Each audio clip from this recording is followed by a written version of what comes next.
give them all the right information. They just didn't put it on the right. Okay. Okay, so I also have your LinkedIn here, and the dates on your LinkedIn, those are correct, right? For which one again? The dates on your LinkedIn profile, are those correct? For what? For what? For the concierge desk? For all of these positions, because none of them match the dates on your resume. So which one is correct? I'll just add those in later. Then you won't have to tell me. Yeah, I worked. I'll just tell you, I worked for Vegas.com. Basically, I just put February of 2008 to March of 2011.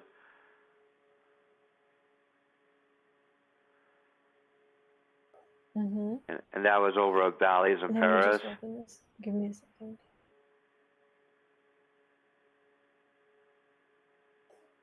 Okay, so the dates on your LinkedIn go as July 18, which was the most recent one. Yeah, so And if this helps you out at all, let me kind of go over this. When I started out at Vegas.com over there at Flamingo Hotel, that's where I got my box office experience and mm-hmm, my first concierge experience, and that was in 2008, mm-hmm. February 10th. That was for Vegas.com. Okay. And then after a couple of years, I transferred. I got promoted to the full concierge desk, no box office, at over there at Paris and Bally's, working over there at the concierge sales. They call it Mm-hmm. concierge sales. And then that that's I went there to did that until 2011. Okay. And then I left there for Sundance on the March 7th, 11th of 2011. I left Mm-hmm. Sundance on October 30th of 2012. Mm-hmm. And then about 2 or 3 months after that, I got employed back on. I went back to Vegas.com, and I was there And until end of October 2013. got it. Okay. And then Okay. from November 2013 to August 2015, I was working for Entertainment Benefits Group, which is an outside agency at Mm-hmm. strictly Bally's, only Bally's. And then I got promoted to the Paris desk. I applied and got promoted over there from August 2015 to October 2016. And then after October 2016 is when I went to New York hotel. Okay. Okay. That kind of Got helps it. you out with the dates and the stamps on anything. So make sure things are correct here. That does, because the dates were kind of confusing because they differed from one document to the other. So now I know which ones are correct. Thank you for that. Yeah, because and then Okay. before I went to Vegas.com and had I don't know I always ask people, do I need to put Norwegian Cruise Lines on I worked for Norwegian Cruise Lines as a bell person from June of 2015 2006 to November 31st 2007. That's when I worked on the cruise ship.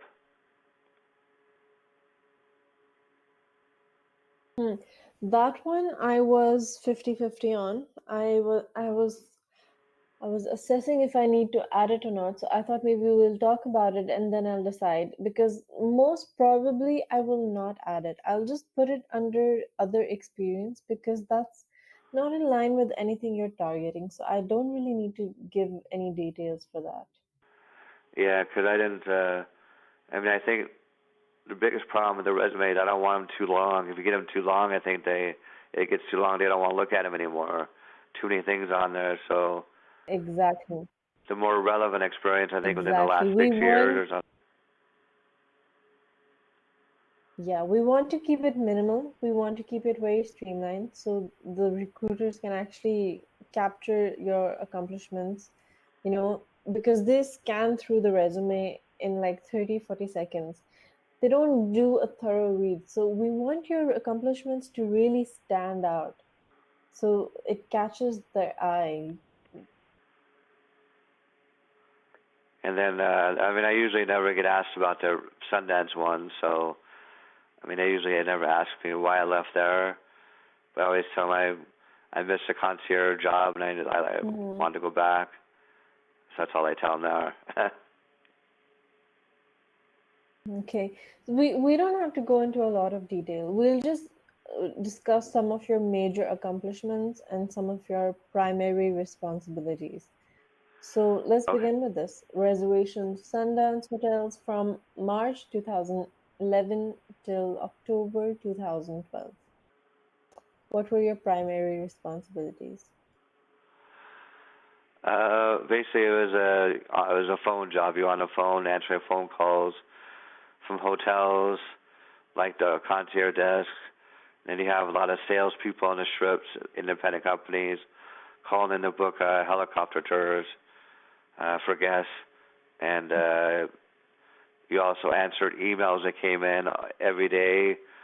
Whenever every day, there's a ton of emails that come in from different travel companies for guests that want to go during a certain time.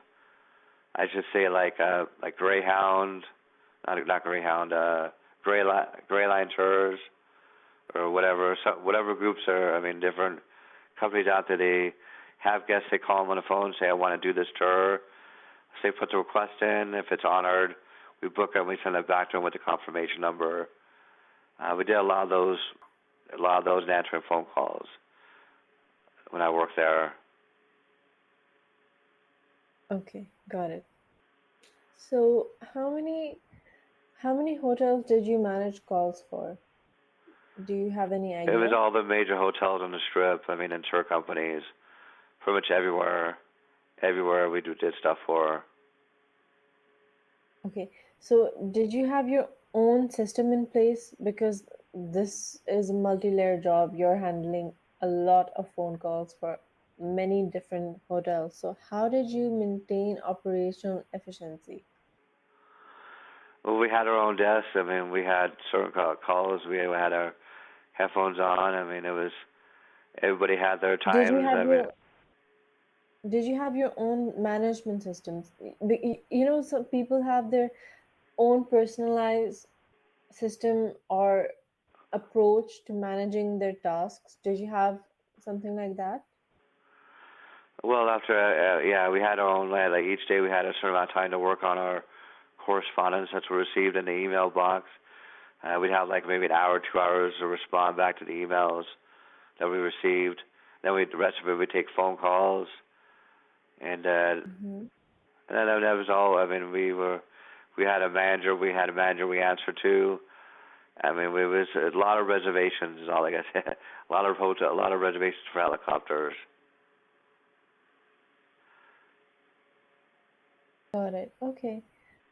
It says that you oversaw all communications from global passengers and tour companies. So, how did you maintain active communication channels and streamline correspondence on such a complex level? Well, these are just people that called on the phone. They came and they were calling all over. We talked to them. I mean, we just maintained as took as many calls as we could and helped people out, and it was a variety of responsibilities for the job, answering the phone. Sometimes the limo would be picking up a guest and they say we can't get a hold of this guest is not here, so we'd have to call the guest and ask them where they're at so they could get on that tour on time. And I mean, all that was just, I mean, it's Hmm. really how all it was all about. Pretty simple. Got it. Okay. You also manage helicopter scheduling, right? Right? Yeah, we For the eliminated. plans. We tell the guests we have this times open. These are the times we have open. Put them in a time slot, and then whatever works for them. They say we had this many people, 6 people, and I'd be like, oh, we can only do 4 at this time. We could do 6 at this time, and I mean, it really all. So it was all about scheduling, and scheduling everything. Scheduling and tour reservation management. Got it. Did you do Right. any upselling here? Well, I mean, there wasn't really too much upselling. I mean, except maybe ask them if they wanted to, like if they did a landing, if they did a tour over there at the Grand Canyon, if they did want to do a landing tour instead of a air tour, and Mm-hmm. always try to offer the higher amount tour. I always try to offer the other tours, offer the other ones out there. If there was, it would just really depend on situation, but it wasn't as much upselling over there as it was at the concierge desk. Okay, makes sense. Do you have anything else to add for this position, or shall we move on? Yeah, there's really not much to add there. Just a lot of phone calls. Okay, so Yeah, we can move on then. yeah. Okay, so slash box office attendant for Flamingo Casino and Hotel. Is this correct? Because I know you said that you also worked for Bally's at this point, but which one do I write? Do I write Bally's or do I write Flamingo Casino and Hotel? Or Well, both? this is through Vegas.com. When I worked at Flamingo Hotel, I was Yeah. employed through Vegas.com, and they Mm-hmm. managed the box office and the concierge desk at Flamingo. So I did the box office and the concert desk. I did both positions, and so I sold a lot of box office tickets to Tony Mm-hmm. Braxton, Donnie and Marie Osmond, all those people that came through there. Sold a lot of tickets. I booked a lot of tours, uh, and then after 2 years, I transferred. I was able to get a promotion transfer to the Bally's concierge slash sales desk in Paris over there through Vegas.com. So that was about a couple years after I worked for Flamingo. Okay, we've already covered that, right? We've covered that. Yeah, and I'd handled a lot of I over there at Flamingo and Paris and Bally's. I used a lot of I dealt with a lot of cash. There was a lot of people that pay cash, so I have a lot of cash handling experience from those positions. Okay. Would you also balance out the till at the end of the shift? I did. You had to balance. You had to, like at the end of the till, if you went to count everything up and you were $2 owed, you had to try to figure out where that over came, where that was coming from, and you go back and add things back up again, and make sure everything evens out. Okay, makes sense. And what else did you do here? Over there at the box office, we'd add up just we'd take all of our. I mean, at the Flamingo Hotel, we got our money from the cage, the cashier cage, and Mm-hmm. we were allotted like $1,000. They gave us actually $500, and at the end of the day, you had to make sure you return that $500 back to the cage. Okay. Sorry, why would they give you the 500? Because that is so you could help the guests. They wanted to pay cash. Oh, okay. Makes sense. Hmm. And then when I worked for the I worked through Vegas.com. They already had cash on hand over there at the Bally's in Paris. They had a cash. At the end of the night, you locked it up in a safe. Mm-hmm. So I mean, that's how they did there. Okay, got it. Hmm. There's a bullet here that says that he managed sales operations and financial transactions to close sales in target timelines to drive business growth. So, in what ways did you manage sales operations? I don't know why they put that on there. That was too top resume. I didn't. That was something they added on there. I didn't manage anybody, or I mean, we did a lot of sales and over there a lot of sales, kind of like Okay, I did in New York. so you didn't manage sales operations, you facilitated sales operations. Yeah, I mean, it just helped out with sales operations, helped selling stuff. I mean, it's the same idea over there. You upsold things. You want to guess the more tours they took. I mean, the more commission you get, all that stuff. So Makes sense. Upselling the products and services that the hotel and casino were offering. Okay. Hmm. The third bullet here is that you processed coupons and vouchers and booked shows, tours, restaurants, clubs, and shuttle reservations for guests while maintaining high quality customer service. So, while doing all of this, what kind of challenges did managing all these various aspects entail? I mean, a lot of times you got guests that don't want to spend that much money. So the Mm-hmm. challenges you're facing when you offer them all these things, they don't want to say that's too much for us, or we don't want that.